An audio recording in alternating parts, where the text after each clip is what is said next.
It was just a very quick break, and here we are. And for the next hour, we're asking questions on the visa on entry for Africans. What's going to be the process, and what does it mean for our economy, for national security? I've heard quite some comments. Quite a number of things. Quite a number of comments, really. If you've been on social media, I've read so many comments on this one. You're welcome to the show for the next 1 hour. We're streaming live on Facebook and YouTube. You can watch us live there right now. We're live and you can see what's happening in the studio. You can also join us on YouTube, and you can also reach out to us on Twitter at Nigeria Infofem. Use the hashtag Crossfire. Also, you can reach us on WhatsApp. Yes, the WhatsApp is back up now. I told you I was going to fix it. Yeah, she's a fixer. Oh, yeah, she's a fixer. I'm a fixer. No. What? No, I don't like that. But yeah, it's fixed. And you can begin to send in your messages and questions on the show today. We'll be going to Abuja, where we have Senior Special Assistant for Public Affairs in the Presidency, Adewuni, joining us from there. And it's going to be video, so you're not just listening. You can also watch us. That's why you should be on Facebook now. You should. Just do a quick set for Nigeria Info 993. We also have the Public Relations Officer of the Nigerian Immigration Service. He's also the Deputy Controller, James Sunday, joining us via the phone in a moment. I'm Wemimo Adewuni. I am Sheriff Quadry. If you are joining us on our socials and you have any thoughts, any questions, just drop them. But then we would like to just make sure your comments and suggestions, your questions are short and straight to the point as possible. Please have it helps mercy us on my save mouth. time. We don't have that time. And have mercy on my mouth. Actually, those will be sending on WhatsApp. Yeah, WhatsApp especially WhatsApp. Keep them to the point. Just keep them very short. We appreciate that. Right. Again, you're welcome. You're welcome. Remember that recently, especially on Wednesday, 11 December, at the Aswan Forum for Sustainable Peace and Development in Africa, which happened in Cairo, Egypt, the president, Muhammadu Buhari, announced the new visa policy for Africans. In a tweet with his Twitter handle, President Buhari said, and I quote, "Nigeria is committed to supporting the free movement of Africans within Africa. Yesterday, at the Aswan Forum in Egypt, I announced that in January 2020, we will begin issuance of visa at the point of entry into Nigeria to all persons holding passports of African countries." President El-Sisi of Egypt had invited President Buhari to the first of its kind platform in Africa. That's the Vonda.gov.ng inaugural Aswan Forum. And right now, not anyone has access to Nigeria on a visa on entry level. So something is going to change.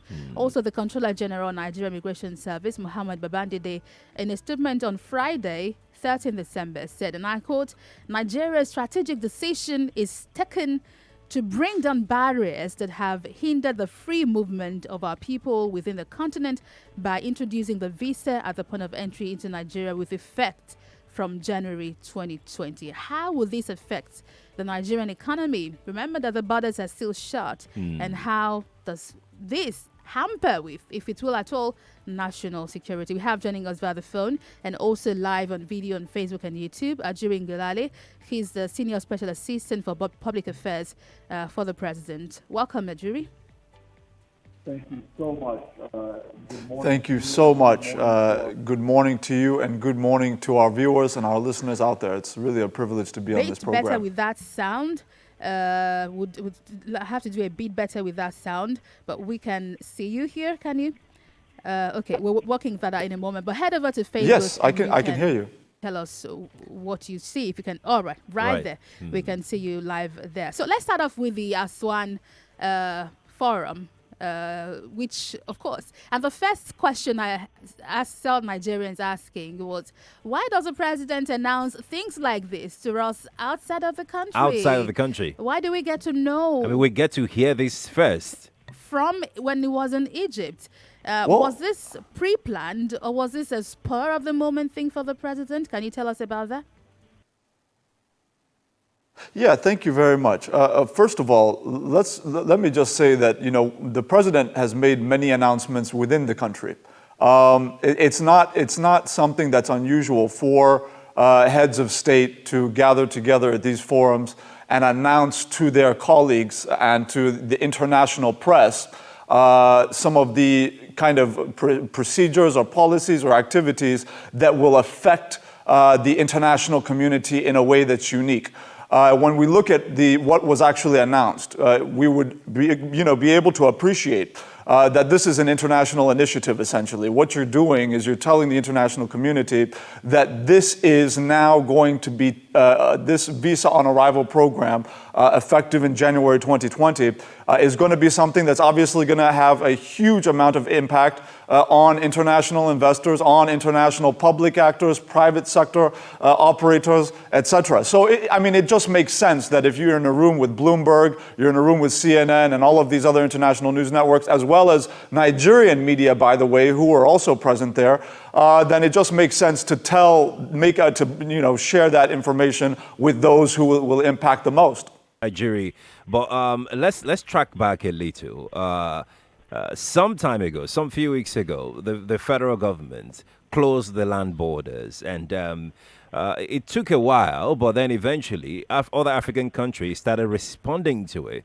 Governments across Africa, they were concerned as to why Nigeria closed its land borders, and to them it's unreasonable because it's actually hampering that integration the African nations were trying to put together to make sure that there is free flow of trade on the continent. And then there were backlash every now and again, and the president went to Aswan Forum and announced this, and critics of this administration have said that this government is just trying to compensate for the land borders that is currently ongoing because, it's a known factor that the federal government has said there is no end in sight for the land borders. Right. Would you say that this is just an attempt to calm the frayed nerves of our African neighbors by saying, look, you can come in, we'll give you a visa when you arrive? Are we overcompensating?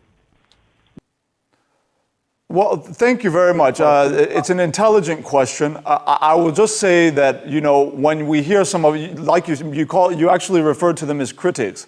Not all of them that make these kinds of views known are critics. Some of them are just analysts who have their own, independent opinions about what is right or wrong with whatever the administration is putting forward. But let me say this. When we look at what the backlash was from Benin Republic, the government actors there, government actors in Ghana, etc., it was very clear why they were upset. We all know what happened. We know that there was a multi-billion-dollar criminal cartel of illicit smugglers who were bringing in goods through the Benin Republic ports, paying hundreds of millions of dollars of levies and excise duties to that government, right? And then they're bringing in these bags, slashing the bags open, and emptying the contents into bags that say made in Benin Republic instead of made in Vietnam so that they can come into the country. I want to be very clear about something. The ECOWAS free trade protocols are explicit. There's not gray area there. It explicitly states that no nation within the bloc, including Nigeria, by the way, can export to another country, to another neighbor within ECOWAS, any good that it is not producing. They were obviously bringing rice and all of these different goods that they were not producing across the border. That is illicit. That breaks the protocols of ECOWAS free trade agreements. Now, let me also say that that's from the perspective of those who were crying out in the aftermath of the border closure. The next point is we're talking about land border closure, right?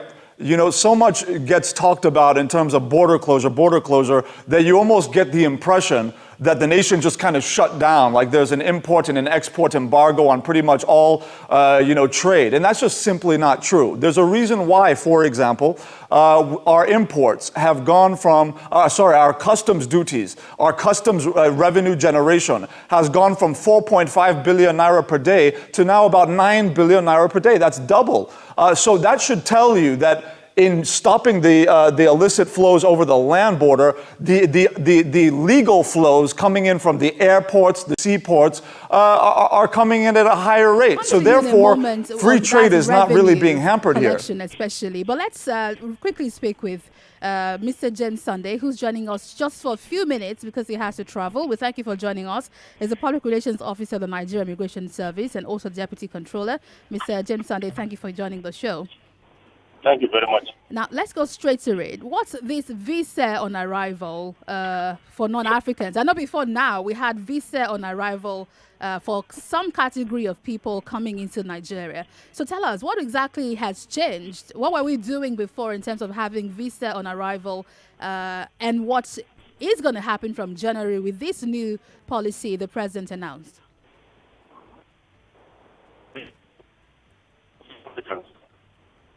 Hello? I said these are arrival for Africans. Okay. Are you hearing me? Yes, we're trying to. The line is a bit messing up this morning. Can you say that again? I said the visa on arrival for Africans Yes. Absolutely. is the issue under discussion now. I assure you that the federal government of Nigeria, knowing fully well that Nigeria is part of the global community, we cannot live in isolation. So our brothers from other African nations who are not benefiting from the ECOWAS protocol of free movement because of the visa abolition were given the opportunity to obtain their visa on arrival at the point of entry. And just like I said, and the Controller General of Immigration also narrated in line with the Mr. President's directive, it's an effort to accelerate African integration. In fact, it's a strategic decision of government to break down barriers hindering free movement within the continent. Okay, now the questions people have been asking, and which we also have on the show, is what's the process? Is it just any African who shows up at our airport or who shows up at the port? What's the process for the visa on arrival? Do I just turn up and say I'm African, I've got a passport?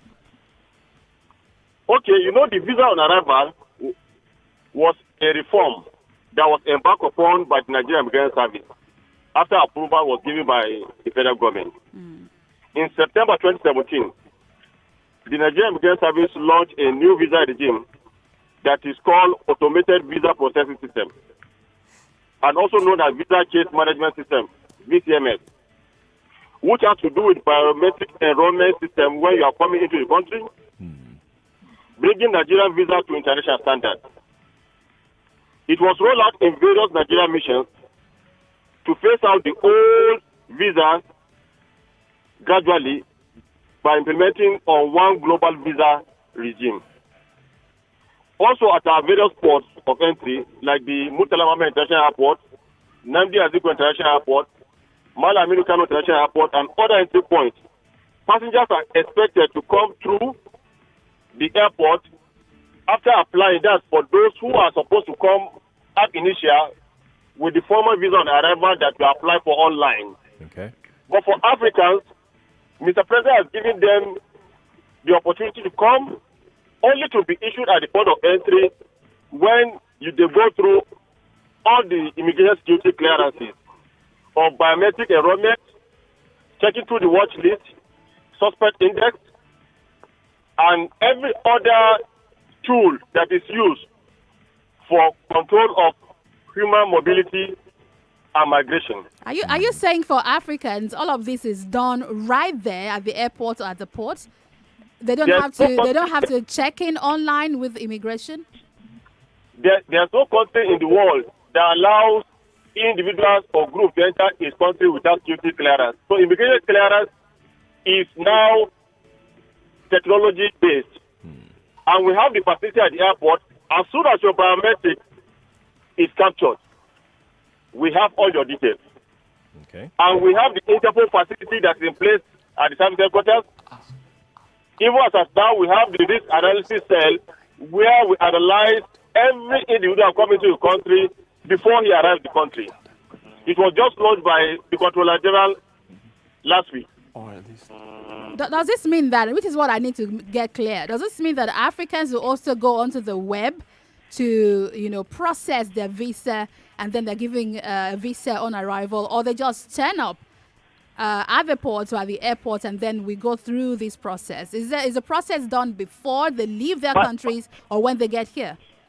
By the directive of Mr. President, it's a liberalized system of visa regime for Africans. We used to have the ECOWAS free movement because of the visa abolition. Right. But for other African countries that are now within the ECOWAS sub-region, Mr. President has extended the grace of them coming for their country only to receive the visa on arrival at the point of entry. So there is no process before they get to Nigeria. Is there payment they will be making at the point of entry? Yes, the visa is not free. And let me tell you some advantages that is accrued from this. It's a simplified process of getting African nationals to get integrated. Are you hearing me? Yes, go on, I Mr. can Sunday. Go on.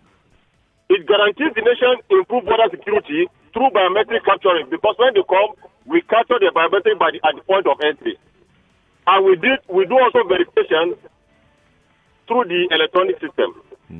But we already started this before we granted visa on arrival. Yes, However, yes. what would happen is we would have more people at the airport, would have more people at our ports just turning up without immigration planning for their arrival. Because what you have explained is they don't start the process online, they just show up. So how are we going to manage these, rising numbers? When a system starts afresh, there's likely to be a lot of cumbersome.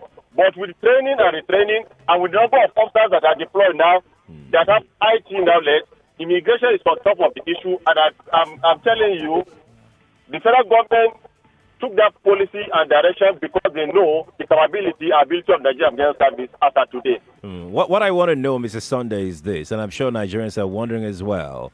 You have made mention of capturing biometrics of Africans coming into Nigeria based on this new policy. And we have also raised concerns as to the number, the influx of people, because Nigeria definitely, no doubt, is a travel destination for most Africans. They just want to come in because of the benefits. Even though we're not, some of Nigerians might not be seeing these benefits, but other Africans want to come into Nigeria. And you mentioned the biometric capturing. I want to know, who else will have access to the biometrics that you will capture? Other security agencies, I mean. Is there some kind of arrangement to have these biometrics available to the police, for instance, to the DSS, for instance, to the FRSC, for instance, and even to the Nigerian Army, for instance? What is the plan with these biometrics? You see, when you ask me what to do with the biometrics, you are going into the security implication of what we are trying to do. You see, when you are keeping the border of a country secured and then the nation, what happens in the security circle is not for public consumption. So every security agency know how they access information from us. It's not for public discussion. No, the question is, will they have access to it? Yes, they have written. Okay. All right, let me come quickly to Ajuri on this one. So with the explanation Mr. James has given to us, our borders, our ports, our airports are now open to Africans, not just members of the ECOWAS, to leave their countries and show up at the airport. There isn't a process before they leave their country. So we have more people. This is what I see happening, showing up at our airports and just trying to get their biometrics done and get into the country. Which means the ratio of them being rejected is quite low because you're telling them to just come. To come. So, okay, before we go on this, let me ask Mr. James. So, I mean, that's a good point Sheriff made there. What's the checklist that we're looking at? Why can we turn away an African who shows up? Do we have a checklist? They will say, you need to meet these conditions right there at the port before we allow you in? Mr. James? I mentioned to you the various checks and verification process that the service embark upon. And for a very good reason, I think we should trust fellow African citizens for the very first time. We should do what? We should trust them. We should trust fellow African citizens for the very first time, particularly if they have not put stand that time. Our security agencies are not sleeping. Okay. Every instrument is deployed to make sure that anybody coming to the country is first checked, we verify their documents, and the visa regime is a means of control. Before entry, we control at the point of entry, and we also control with. We have manners of process we use in checking where an individual is coming, and that's why the visa is being given in categorization. If you are coming for tourism, they give you a tourist visa. When you are coming as a visitor, they give you a visitor's pass. When you are transit, pass. When you are they give you a visa. All of these are means of control. Okay, your line is breaking up, but we can still hear you. Adewuni, let me come to you on this. So we're having more Africans coming, which might be good for trade and tourism. Right. But what's the plan to actually deal with this booming number of Africans that will show up at our borders? And that's a definite. That's just going to happen. What's the plan? Thank you very much. I've been listening very carefully to the conversation. I want to make it very clear the steps that have been taken in a way that is very, very precise for our people to hear and understand. First of all, we recognize that security is a major concern that our people have. The idea that if we just bring in a whole bunch of strangers that we don't know the good from the bad. And so we want our people to understand that the processes that we're putting in place ahead of the implementation of this visa on arrival plan is, first of all, we have a series of databases. You have the Interpol database, which we share the benefits of, just like Turkey, just like Dubai, just like countries around the world, China, the US, you name it. We have other individual agency by agency databases. So, for example, the DSS, the NIA, their bilateral or multilateral engagements with other intelligence services around the world. The Immigration Service has access to those databases. So when we talk about terrorist elements, those who have been engaged in it, those who are on watch lists, those who are on any kind of a yellow or a red alert, they're all there in full view of all of our immigration services at all of the entry points. That's number one. Number two, the idea that these people are just coming in without any kind of real scrutiny is not really correct. We are not asking Nigerians simply to trust our African neighbors. That no nation does that. We have to have processes in place. That shocked me when I heard. That really shocked me. Right. No, that's not. No, that's not correct. That is not correct. That is absolutely not the position at all. We are very, very, very serious about process and procedure. You can't just trust anybody to just show up at your door and then you just say, I trust you're a good person. That's not how it works anywhere in the world. You have to have processes and procedures that will be able to effectively sift between those who are good and those who are bad. Anybody that has a criminal record within the intelligence services, within the databases of their own countries, in their own African countries, we will be able to see that within the coordinated system that we have. That's number one. Number two, the important thing I need to mention is that when they get to the point of arrival, you ask the question, if you have so many people coming in, how are we going to handle that? I want to make it very clear that with this circular, we have already had an instruction from the presidency to ensure that the Immigration Service is able to elevate and escalate the number of agents that are going to be at the arrival points at all points in the country, across our airports, to accommodate the increase in flow. But I need to say something very important. It's not every person that will come to Nigeria, right? With a passport, with a flight ticket, and all of these things, without some understanding of what they want to do. I want us to be very clear about the difference between, say, the influx into a place like South Africa as opposed to Nigeria. Nigeria is not a place where you come and you're going to just wake up with 24 hours electricity, perfect roads, perfect bridges, perfect airports, perfect seaports. We're still developing. We're working very hard on those things, but we're not quite there yet.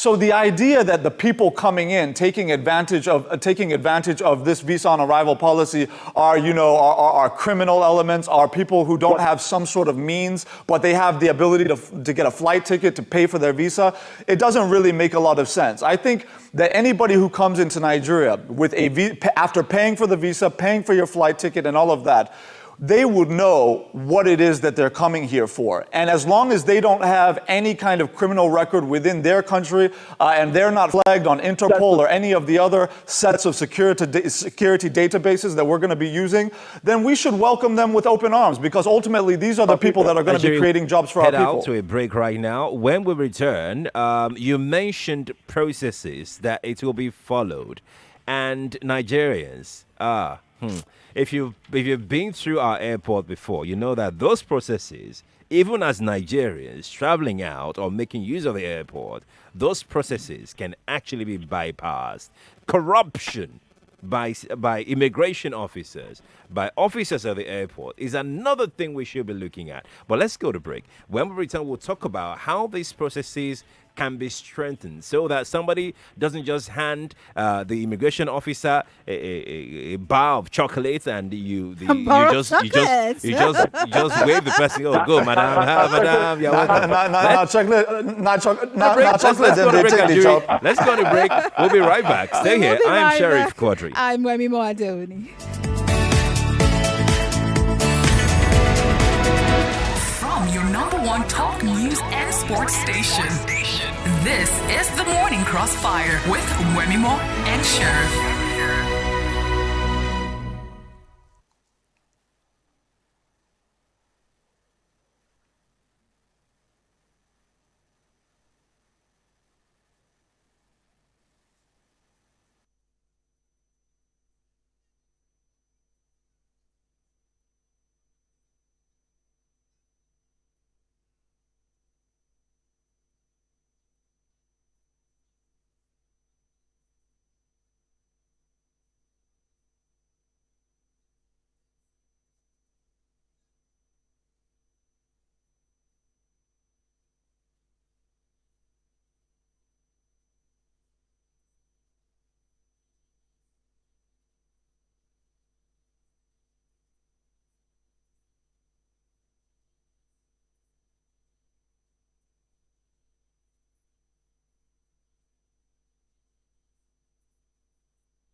All right, welcome back. It's 99.3 Nigeria Info, and we're asking questions about the visa on entry for Africans. Nigeria is trying to expand the reach for other Africans to be able to come to Nigeria to further enhance integration. But of course, there are many questions about the process and how this would affect our economy and also affects security. We had for a brief while Mr. James Sunday, Public Relations Officer of the Nigerian Immigration Service, join us and explain a bit of that process to us. And he said, just trust Africans. But Jury said, no, it's not just about the trust. It's that we need to get this right. During Galale is a Senior Special Assistant for Public Affairs in the Presidency. He's joining us from Abuja, and you can also watch him live because we're live on Facebook and YouTube right now. You're welcome back. I'm Wemimo Adewuni. I'm Sheriff Quadry. Please, we're seeing your comments. Keep dropping your questions, Jury, and we'll take them as we go along. But for now, we need to, before we get back to our jury in Abuja, we need to take a few calls and hear some thoughts Nigerians have got as regards this topic that we are discussing this morning, visa on arrival for Africans. Here are the numbers. Call us on 0127709993, 0127719993, 0127729993, and 0127739993. This is Nigeria Info. We are listening. Oh, yes, we are listening. Let's start off by taking some comments from Facebook. Fex SOK says, this is not the best decision at this time considering the security situation of the country and the high rate of unemployment. Femi Tao says, are we saying any Thompson, Dixon and Harrison who just walk into the country even when they have no purpose or they're coming to cause commotion?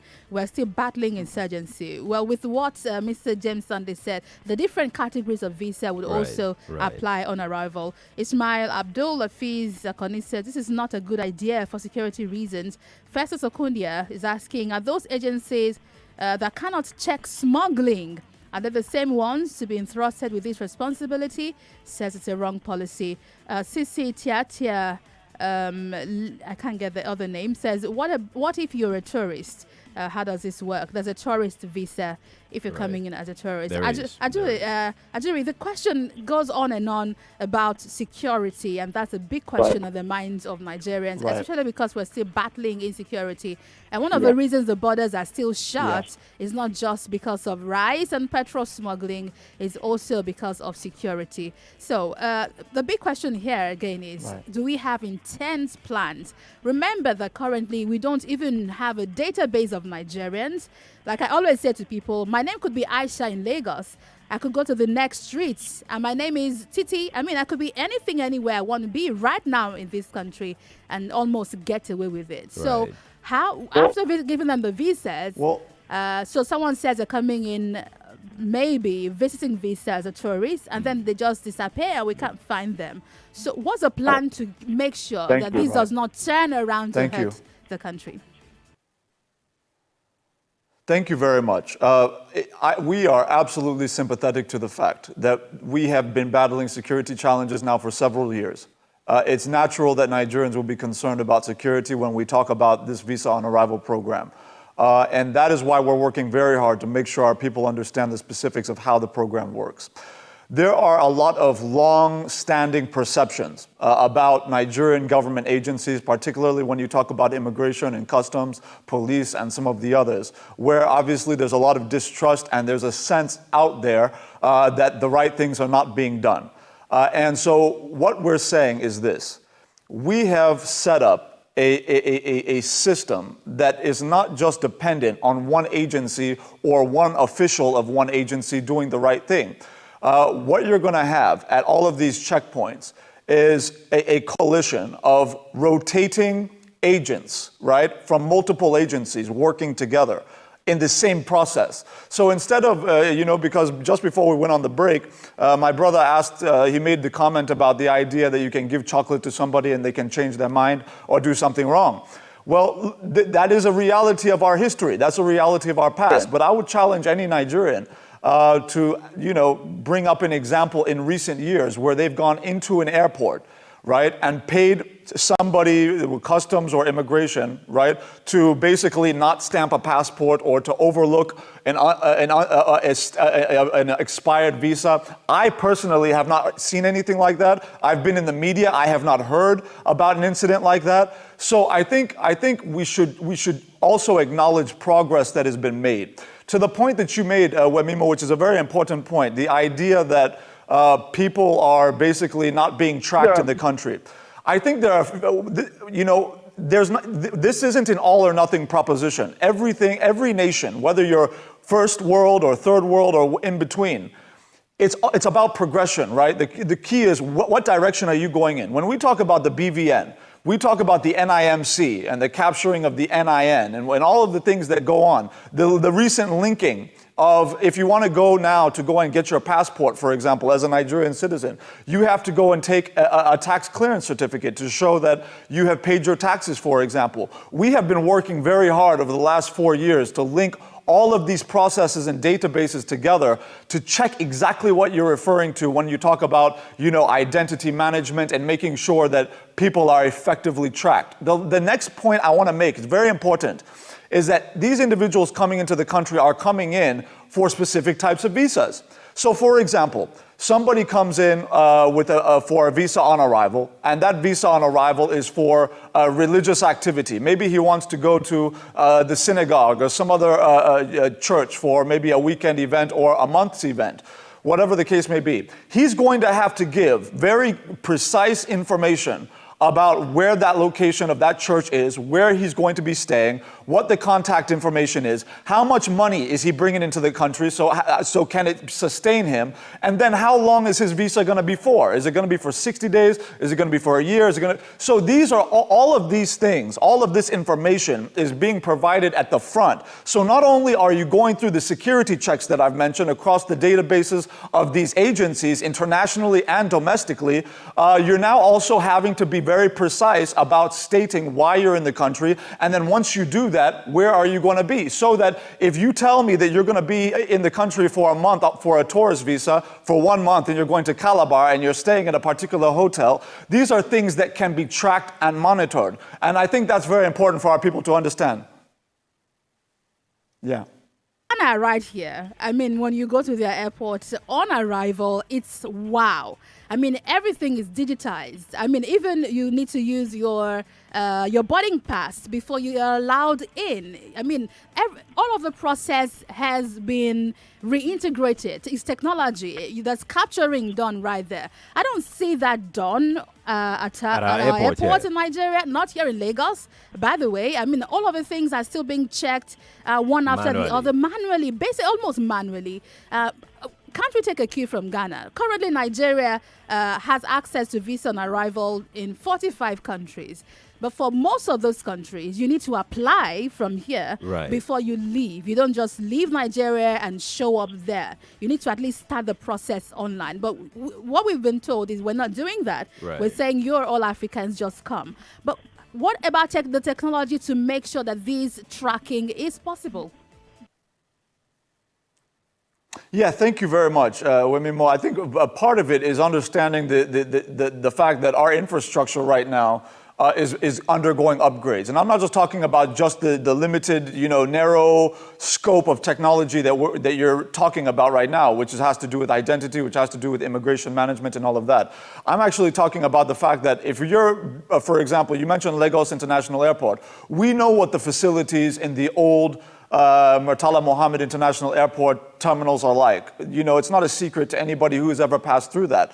Now, we're about to unveil the new Lagos International Airport, for example. I believe it's going to be opening up by June 2020, in about 6 months from now, right? In Abuja and Port Harcourt, we've already seen the new facilities. These things go hand in hand.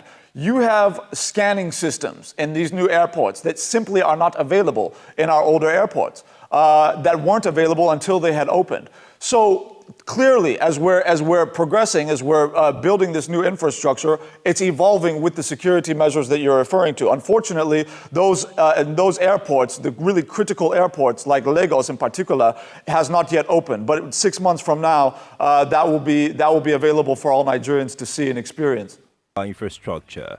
This is very critical because we're saying that Africans can come in. You mentioned earlier that there are categories of visas, which Mr. James Sunday also mentioned before, he had to leave. So despite the categories of visas, people will still come in.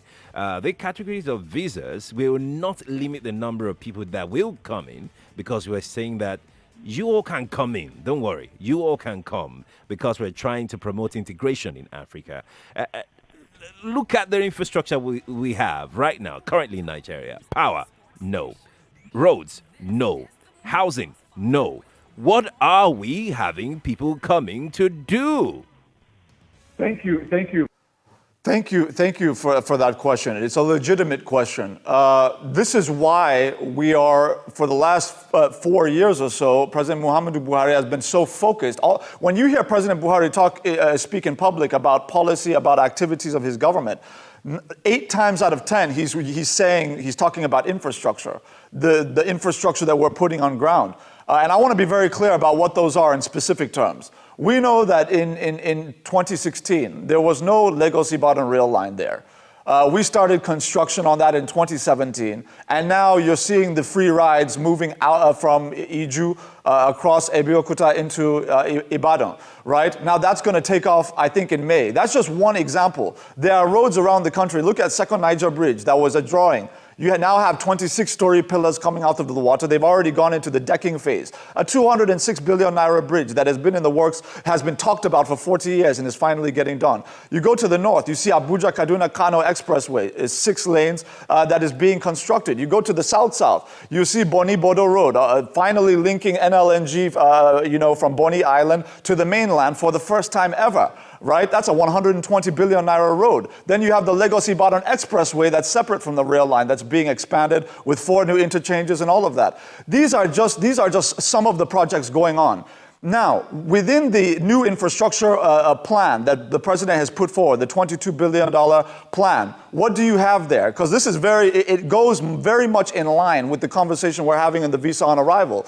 Because Mr. President has told the nation openly that once we have now signed the African Continental Free Trade Agreement, if we do not have the infrastructure that can compete effectively with the South Africas who already have the infrastructure, with the Moroccos, with the Egypts, with the Algerias, with the Kenyas and the Ghanas, if we don't have that infrastructure, the over $1 trillion that is going to come into the continent as a result of the agreement, the hundreds of millions of new jobs that are coming into the continent as a result of the agreement, they will choose these other countries. So we need the infrastructure now. Now, I want to be very specific in answering the question. When we talk about the infrastructure we need, we're talking about 2 things. We always talk about the hard infrastructure, which is very important: road networks, railways, seaports, airports, and all of that. We don't really talk much about the soft infrastructure. That's regulatory reforms, the ease of doing business reforms. 2 of the last 3 years, we've been named top 10 most improving nations in the world by the World Bank and the ease of doing business because of the reforms that have taken place across the executive, the legislature, and the judiciary to ease the flow of business in the country. So all of these things are being worked on. Nigerians would not pretend not to see the new Port Harcourt International Airport, which when in 2015, anybody that's from Port Harcourt, like I am, knows that there's a domestic terminal which was about 50% completed, but the international terminal in Port Harcourt was a slab of a foundation on the ground, no walls, no ceiling, nothing. It was done in the last 3 years. So Abuja Airport finished as well. Lagos, Kano will both finish by June 2020. You could see my and face we just signed a new I'm deal. Smiling, but I'll tell you why I'm smiling. We have Vincent on the line. He's been waiting for a while. Vincent, good morning. Welcome to the show. Okay. My sister. Welcome. That guy is trying so hard to convince you guys in the studio, and millions of Nigerians listening to what he's saying. Are you not convinced? I am not. In fact, I am less convinced. Not just being convinced. I am less convinced. But he is trying to justify the whatever is being employed to tell us all those. So all those what do you make? What's your thoughts about the visa on arrival? You know what? These guys, they are just always trying to remove or to refocus us from what is happening. I know very well that we have heavy and mega trust issues about governance in Nigeria. And this very one is in there can never make any difference. You and I know very well that Nigeria has a very big problem with data issues. If you want to do your driver license now, do your BVN, do whatever, you will go there manually. They have not been able to reconcile this data. And I don't know why this guy wants to convince us. We have started governance structure in Nigeria. We're just doing mere semantics. In your opinion, we're not ready for this. That's what you're saying. Well, he's back to the infrastructure. And Nigeria, I said I was smiling when you mentioned the road networks, the airports being fixed. But if you would agree, I'd ask you if you agree, that Nigeria is quite late in this infrastructure we're talking about, with a population of over 200 million. Right. I mean, what we're talking about is what we should have talked about in the 80s. And with the population explosion, if you look at the exponential increase in population that would happen, what we are building right now would absolutely not make up with the population increase. So if we're saying we're fixing Lagos-Ibadan expressway, we should have done that in the 80s. Right. I mean, that's not a conversation for 2019. Where in Lagos there's a lockdown, where there's a little party holding somewhere. But let's also speak with Kenny, who's on the line. Right. Kenny, good morning to you. Hold on, Jerry, please. Yeah, Kenny, welcome to the show. Good morning. Yeah, thank you for this show. Now, what I actually want to talk about, Sheriff asked a very, very important question, which has to do with infrastructure. Yes. And honestly speaking, I was carefully listening to Adewuni, and I'm thinking we are putting the cart before the horse. Before you start bringing policies about free entry visa and things like that, you should have fixed the infrastructure first. You are talking about the fact that we need technology to track people that come in, and we are currently working on the technology. And you want to ask people to start coming in. I mean, if you look at the whole thing, in a few weeks time. The whole thing, it just shows as if there is no plan, and there is no integration between all these government agencies. Everybody is just doing what they like. I'm telling you the fact. I don't see a reason why we should start this free visa policy. So you are saying we should fix the infrastructure before we start this? That is the normal thing. Right. All right. Let's and that's number one. Sorry. Just to add, quickly, please. If you go through Lagos Airport today, you know how stressful it is. It has improved a little, but compared to other airports in the world, look at how even in Africa, compared to other airports in Africa, even in Ghana, there.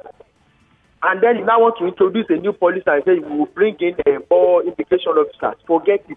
It's not going to work. All right, Kenny. Thank you, Kenny. Let's head quickly to WhatsApp, shall we? And take a few comments from here. Someone is asking, what of those coming by road? Well, you have to face the same thing at the port. Another question says, free entry for all Africans with mountain of problems in this country. If we're not careful, this may result in another Ghana must go saga. Why? Says, will other African countries do the same for Nigerians going to their countries? That's a good question there. Another one says, my question is... Okay, no, I don't understand your question. Olaide Cruz says misplaced priority. Federal government didn't know what they were dealing with.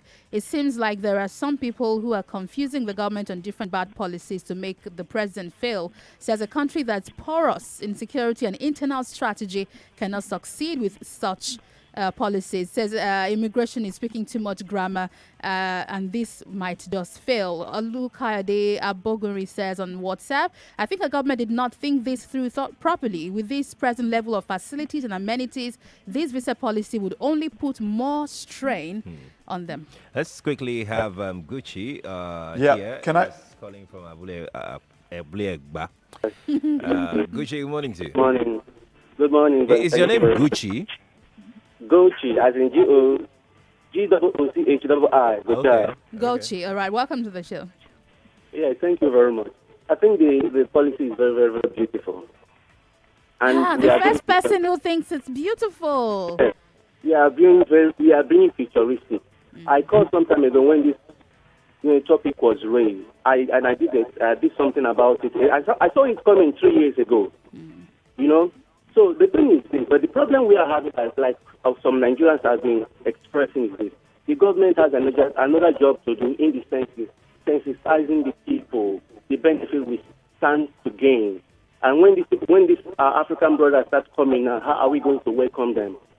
It's very, very beautiful. So we shouldn't condemn it, but the problem is the government needs to explain to us Nigerians what we stand to gain. Right. Thank you very, very much. Thank you. Murtaza Meki Thank Yusuf you. also shares that opinion. It says the vision entry point into Nigeria for all Africans is a good idea since an ECOWAS charter has earlier granted this right to West Africans. It says, but at a time when goods and services of these countries are barred from Nigeria, what are they coming to do?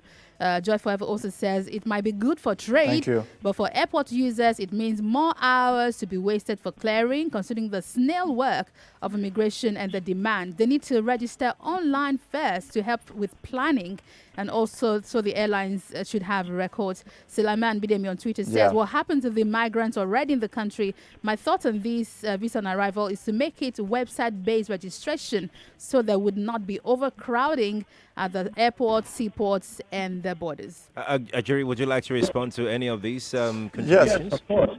Yes, of course. Yes, absolutely. First of all, my sister mentioning, that the fact that the infrastructure needed to be built 40 years ago. Absolutely, it needed to be built 40 years ago, but it wasn't, and we all know why it wasn't. So we cannot afford to now lament that these things should have been done and then not do them. We have to do them now so that we can move forward as a country, and so that's what we're doing. The realities of our revenue challenges, the realities of where we are right now. There's no nation in the world, you name it, China, US, you name the country. No nation in the world built that country by themselves. They had people come in and invest their money, people from Europe, people from Asia, people from the Middle East. They came and invested their money. That's how jobs were employed. That's how infrastructure was built. That's how revenue was generated to build power plants, to build railways, to build highways. That's how it happens. It doesn't just, you don't just have a magical budget from the sky. It's revenue generation that is coming from industries that come into your country. And we need to understand these details, because if we don't, we will just be thinking that everything in Nigeria will be fixed by Nigerian government. That is an illusion. That is not the way it works anywhere. So for us now, the question we need to answer for ourselves is this.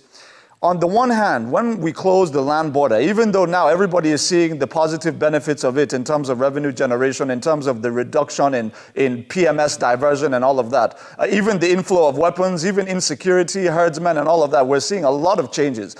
Even though we've seen all of that, we will now say, okay, Mr. President, when you close the border, it means you don't want free trade. Now our president is against free trade, right? Now, when Mr. President is now opening the way for people to come in to do legitimate business, to bring their cash flows and revenues into the country, we now say, Mr. President doesn't know what he's doing. No, he's going to overflood the country. So it tells you that there's not a consistency in the opinion around the country. And so for us, what we need to do... In what the government is doing, when the border is shut on one. Yes, no, there is, and that's what I. Yes. The ports on the other. No, that's exactly my point. That's exactly my point, my sister, is that these are two separate issues. You're closing a land border. We're talking of airports. We're talking of when you get your visa on arrival, you have flown in from a place, right? The only difference between what is happening now, what will happen in January, and what is happening, what has been happening for the last 2 or 3 years since we really changed the e-visa system, is simply that instead of them going to the embassy or the consulate in their country, the Nigerian embassy and consulate in their country, which, by the way, are in many cases understaffed, and there are challenges around. We all know what the challenges are for our embassies and consulates abroad. You have somebody, just for example, I'll make it very understandable for everybody to hear. If somebody wants to start a $3 million factory somewhere in Kogi or Lagos or anywhere, right? He's in his own country. He's in Rwanda. He wants to start a company in Lagos. Now, he goes to the embassy or the consulate in Rwanda. He goes there and he sees the attitude, or he sees that, they're not open every day. And even when they're open, I feel like I'm not moving forward. He now says, okay, fine, Nigerians are not serious. Instead, let me just go to Morocco, or let me go to one of these other countries. he will build his $3 million Nigerian factory. Immigration Service in 2017 had already started this visa on arrival for people who don't have countries where we don't have our embassies at all, or where our embassies are not active, and for especially people who want to come do business here. We already opened that up. So, but this is a wider door. I'm not talking. No. Wemimo, I'm not talking about consulates that are closed, embassies that are closed. That's not what I said. What I said is where you have a situation where we have seen, how many instances have we seen on social media where somebody is breaking car windows out of frustration because of an experience they had in a Nigerian embassy or consulate abroad. These things happen. These are realities. I'm sure even within your own nuclear family, somebody will tell you a story of what happened to them at a consulate abroad. I don't know what it is, where the challenges are, but they're very real challenges. So what we're saying is that these things have real, I'm coming, let me just finish my point. Nigeria, we do. And that challenge is time, because I wish we could go on, because I wanted to know, how we intend to protect our citizens. Yes. If we're opening our doors to people who will come in with money. We've been talking all about that, the databases, the processes. That's what we have been talking about this whole time. In here again, we have Abia, who's been on the line, but can we listen to him for just 30 seconds? He's been on the line for a very long time. Abia. Wemimo. Good morning. Can you take 30 seconds? We're on our way out, please. I'm very sorry. Wemimo. Yes, sir. Security issue is a problem here we are facing. Yes. Especially in my locality, where I live in Niger. We run every day up and down because of these cowboys. Yes, okay, that Aja matter. I just spoke with the newsroom about it this morning. We're going to be covering that story very soon, okay? We just talked about it this morning. Thank you for calling, but Nigeria, we need to go. We thank you all for your comments, and we thank massively Mr. James Sunday. He had to go. He was traveling. That is the public relations officer of the Nigerian Immigration Service. We also have Ajuri Ngalale, Senior Special Assistant for Public Affairs in the Presidency. Ajuri, thank you for joining the show. Yep. I want to thank you guys. I want to thank you guys. I want to thank our listeners for listening. And I just want to once again, please ask our people to be patient with us. We're doing the right thing in the interest of job creation, in the interest of the economic transformation of this country. Please be patient with us. And I look forward to coming back to discuss further at any time you invite me. More calls, but we really must go now. Ajuri, thank you very much. Please do. We're back tomorrow morning. That's right. God bless on Morning you. Crossfire with another conversation as heated, as interesting as ever. I'm Wemimo Adewuni. And I'm Sheriff Quadry. Have a fantastic holidays. Bye for now.